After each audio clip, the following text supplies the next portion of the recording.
Welcome to Green Ball Extra. I'm Craig Easdown, and with the Test Triangle Inter-Provincial Series approaching fast and the squads now released, we're having a chat to the four head coaches. And today it's the turn of Leinster Lightning head coach Nigel Jones. Welcome, Nigel. Thanks, Craig. Thanks for having me on. Now, before we get into the Lightning and the 2020 season, a bit about you, if that's okay, just to catch up. Yes. For your sins, you're New Zealand born, the Canterbury region, which is good Crusaders country. How are the rugby skills growing up? Yeah, you're right. Yeah, I grew up a small town called Geraldine in the middle of Canterbury in the big province there. And rugby was certainly in my blood from a young age, and I would have played it like many of my friends and many young Kiwi boys and girls growing up. I played it through to the age of about 17 to a reasonable sort of standard. And actually one of my last sort of games, it's probably a name drop early, but I think it must have either my last game or second to the last game. I played against a club called Southbridge, which is Dan Carter's home club. Right. I unfortunately played a bit of cricket against him as he found my age. So he was a talented young cricketer as well, but we played a bit of rugby against each other. So that's one of my last games playing against him. And he was pretty special at that age, as you can imagine. And just jumping forward, what brought you to Ireland? Yeah, originally as a youngster, probably only about a year or so after, I sort of finished playing rugby, cricket was certainly taking some good steps forward for me, and I got an opportunity to go to Scotland as a young overseas amateur at a club there. And my second year there, at 19, I met my now wife. She was studying at Napier University in Scotland, and she's from Lisbon here in Northern Ireland, which is where I'm based. And obviously I travel, commute to Dublin for Leinster role. But we met 18 years ago, married 14 years ago, and 3 children, and a lifetime later, I'm here. Very good. Of course, that led to 34 caps for Ireland, and you're part of the 2011 World Cup squad. Was international cricket always an ambition of yours, or was it an unexpected opportunity?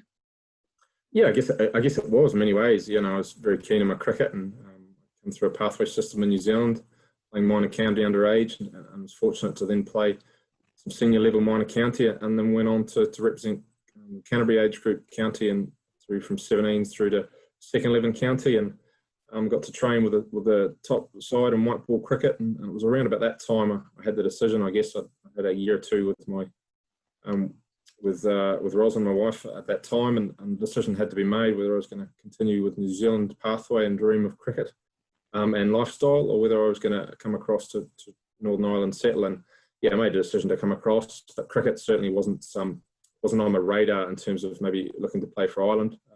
I had a couple of seasons for Cook Collegians in Belfast and realised that there was a national team, and I was fortunate that Eddie Burrell invited me along to a training session or two before the 2007 World Cup. We all know what happened then, and that probably got my appetite a little bit up then, but I still had a couple of years before I was going to be eligible and qualified. But it was probably around about that time, a year or so after I settled, that I thought, it could be something for me if I put my head down and my mind to it, and sure enough, it came along. Now, you haven't finished playing, of course. Indeed, you led CIMS to the All-Ireland T20 last year. But obviously, coaching is now a key feature of your life. So what attracted you to coaching? Yeah, I guess the passion for the sport itself. I've always loved the sport from a young age, and my father got me into cricket, and just enjoyed being around the cricket club and watching it as a young boy, and learning off from some older guys in the team, which I guess I'm now one of those for any youngster playing in the same team as me. But the passion was for cricket. And that just flowed. My nature is I enjoy helping people, and I guess coaching is part of that. So I was trying to use some personal experiences. Certainly as a young coach, I guess that's what you do as a young coach. You pass on your own experiences to other youngsters. But I've grown probably over the years in terms of that, and done my badges and had my experiences in different environments, and I've just got a real taste for it, and enjoying the opportunities that are coming my way now as a coach. And from the experience you've had as a coach, what to your mind makes a good coach? Yeah, I think it's really important. Obviously as you work up with juniors and that, you tend to be a little bit more tail and push in terms of information onto youngsters, and you try your best to try and pull some information out. And as you go up through the pathway as a coach, and certainly now in the environments that I'm in, and working with senior, current Irish international cricketers and Leinster Lightning based boys that are not sort of maybe with the Ireland team, but they're all adult cricketers. They're all pushing their games. They all want to be professional, and I think a key for that is the relationships that you build. it's important that you can understand where the player is in terms of off the field as much as on the field. And I think building that trust up, that you have their best interests at heart, and you're trying to be more, centre focused on them, instead of being self-focused on you. And I think that's a big thing about being player-centred. It gets talked about a lot, in terms of modern coaching, player-centred and coming from their perspective on things. But it is really key and crucial for that. I think you have to enjoy the sport. That goes without saying. I think you have to love what you do, and you have to become a student yourself again, because your own experiences of playing are very much your own experiences. They're not a broader context. And I think it's important that you learn and develop, and you listen to others, and you take as much information from other coaches and bounce ideas off, and just try and get time with your players. Really important to do that, so you can build up the trust that you have their best interests. And I think being a coach is tough at times. You can work in isolation. It can be lonely. It can be lonely, and you can feel like that a lot's left on your shoulders. But ultimately, I think it's important to get players to own their games as much as possible. And you really end up facilitating a lot of their thoughts and ideas. And you really, as a bit of a mirror and a sounding board, which I think is important, especially as they go up the levels. And at the end of the day, if you're working with a professional cricketer, you're really there to try and support and facilitate as best you can. And if you see something that's pretty obvious, then you're trying to obviously pass that on. But you just really want the boys to go over the white rope and be full of confidence and ready to express themselves. And that's a big part of you as a coach is supporting that. You took over the Leinster Lightning head coach role in 2019. How did you find the first year, and what maybe did you learn from year one that you might take into year two? Yeah, look, it was a fantastic opportunity. When the job came up and the role came up, a good friend of mine had been coaching Albert van der Merwe. And I knew a lot of the players really well anyway, from either playing against them or certainly coaching a lot of them in the pathway from my previous roles as an Irish underage head coach at sort of 17s and assisting at 19s. I've been fortunate to be involved in a couple of World Cup under-19 campaigns, and I was in Bangladesh with a few of the Lightning boys that are in that squad. So having the relationships and the knowledge of their games, and knowing how sort of Leinster ticked from being on the other side of the fence as a player playing in the north against those guys, it excited me. I was very keen to go for it and get involved. I think the lessons that maybe last year brought is I was straight in the deep end in terms of there was no time to really probably impart, a bit of the cultural stuff that maybe I wanted to bring, or some ideas. It was a case of a caretaker type role for the first month or so. We were straight into games anyway. We were taken over during the season. And I guess I probably just started to try and push a few of my ideas towards the back end of the year with the boys, and over the winter, more sort of around sort of cultural things that I feel that we could bring to the team, and being ruthless in our approach, and not hanging or sitting on the fact that the guys have been so successful with trophies and winning trophies. More about their performances rather than how many trophies have been in the cabinet. How can we get better? And by that, we will ultimately be winning things anyway. Yeah, success is certainly part of the Leinster Lightning story the last few years. What, in your eyes, would be classed as a successful season? What sort of measures or performance measures do you put in place for the team?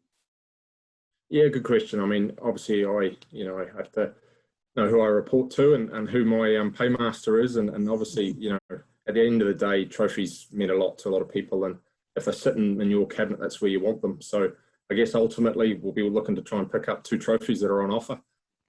But from a coach's perspective, it's all about the players getting better, and how we do that is important. And I think it's important that every game we play, we reflect honestly in terms of performance. So for me, it would be a big one about trying to get the guys to continually grow, to show us the improvements that they can make from game to game. And often you're not going to see that because we play such a small pool of matches that sometimes seeing the progression can take a couple of seasons to probably get enough games behind you to see the work that's been done either in that season and off season to see the impact in the following year. With the nature of what's happened over the last 6 months or so, we've missed a lot of cricket and opportunity to continue to work on the things that we picked up on last year. So the boys are really, they're coming back into a little bit cold. We're going to have to hit the ground running. Look, we've had some discussions already from some ideas from last year that we'd like to bring straight away into our play this year. But again, I'll just be looking for intensity, clarity in the guys in terms of what they're trying to do when they're out there. And as long as they have a plan and they're sticking to that plan, then I guess around skill execution is a key thing. How much does that match up to making that plan come off? We also have a lot of boys on loan. We have 10 players on loan across the other IP squads in Leinster, which is fantastic to have that level of cricketers playing at the IP level. But also it's important that I monitor them and their progress when they're coming up against us. Ultimately, we want them to be on the losing side, but equally I want them to be playing well and showing what they can do as well. That bodes well for us in Leinster from our strength and depth, and obviously from a progression point of view. And you mentioned there the lack of cricket so far this season. I mean, have you had many training sessions with the squad yet? Yeah, look, that's been difficult to get sort of the contact time with the guys. I've been fortunate to we have a number of guys. I think there are at least 11 guys that are contracted centrally with the Leinster Lightning squad at the moment, with a couple of boys that are also contracted on loan. So there's 13 in total. They've all had their Irish trainings and the England series recently. Part of my role was obviously working closely with our stakeholders and supporting the Irish national team with sessions, and I was fortunate to be invited in and help the boys before they went to England. So I got a chance to work, I guess, with my squad anyway, indirectly, shall we say, / directly, by being involved in those sessions. So look, from a contact point of view, working with the players, I've had that opportunity. Now that the boys are back, obviously they're in their quarantine and that's difficult to get any time with them. But the guys that are not contracted, obviously those opportunities are there to have one-to-ones, and we just have to be as smart as we can. Like I said there earlier, as soon as the boys are out of their quarantine, we'll get a session or two in and we'll get straight into it come the 20th of August. And coaching isn't your only direct connection to the national team. You're also a head coach. As head coach, you're actually a national selector as well. How have you found that part of your duties? And you must be pleased with the progress of the squad. Yeah, look, that's a nice, I guess, a part of the role, and the fact that you're getting to see the players, during the games and work with them in the off season and during the season, that you get that close contact, so you can see how they're tracking and the progress they're making. And I think from a selection group, I've come into the role earlier in this year, and there's been some great work done by national, coach and Graham and the new skipper and Bell, and their views around obviously trying to keep the team moving forward. And from a selectors group with Andrew White as the chair and the other head coaches, we're very much all on the same page in terms of looking to the future and trying to blend in those youngsters. I know it's been a process over the last 18 months or so, and it's great to see in that last game against England with the success there, having 5 guys sort of under the age of 25, 2 of them at 20, 1 at 21, 23-year-old, 24-year-old, and then having a core of guys in that sort of 25 to 30, and then with a couple of our older statesmen and having the experience of Kev in the team, that's priceless as well. We need that as well to sort of blend in those youngsters. But it's an exciting time, and I think as long as we see the progress as we did in the England series from match 1, we saw the step forward in match 2, and then things came together with a bat and an overall performance in match 3, and that's exciting. But I just think the challenge for us now is getting these guys more cricket, and that's not an easy thing, and this year's not the model to base it on given what's gone on with the pandemic. But yeah, the more cricket they can play as a group, I think the more exciting times we have ahead for supporters of the game here in Ireland. Now, finally, a question I've been asking each of the coaches.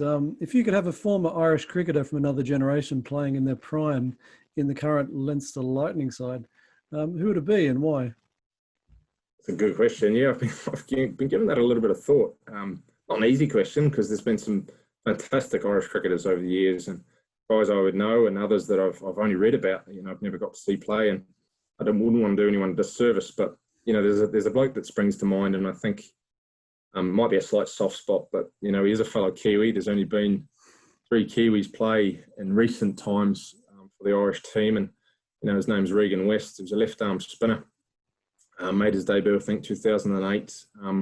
Unfortunately for him, he probably played 30-odd times as well for Ireland, similar to me, but played them in a very short span of time before he got injured with his shoulder. Unfortunately, had to call time early. I think he would have only been about 30. And anyone that you speak to that played with Regan in the Ireland setup, and Phil Simmons would have said just how valuable he was, and he made such a big impact straight away. Left-arm spinner, very quick, turned the ball a lot. Was a great man to have in the team. Crossed the white rope, and it was all about winning. And he had some magnificent performances for Ireland in that short period of time. And I think it's a real shame that we didn't get to see more time of him.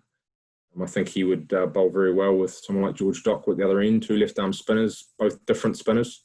But I think they would both cause some havoc bowling together. I think George would benefit, and likewise with Regan if he was in the team.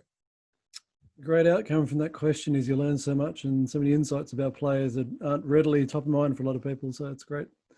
Well, thank you for joining us. That's a very quick visit to Leinster Lightning Land. Thank you, Nigel. No worries. Thanks very much for having me. And we hope you enjoyed the show today. Farewell for now.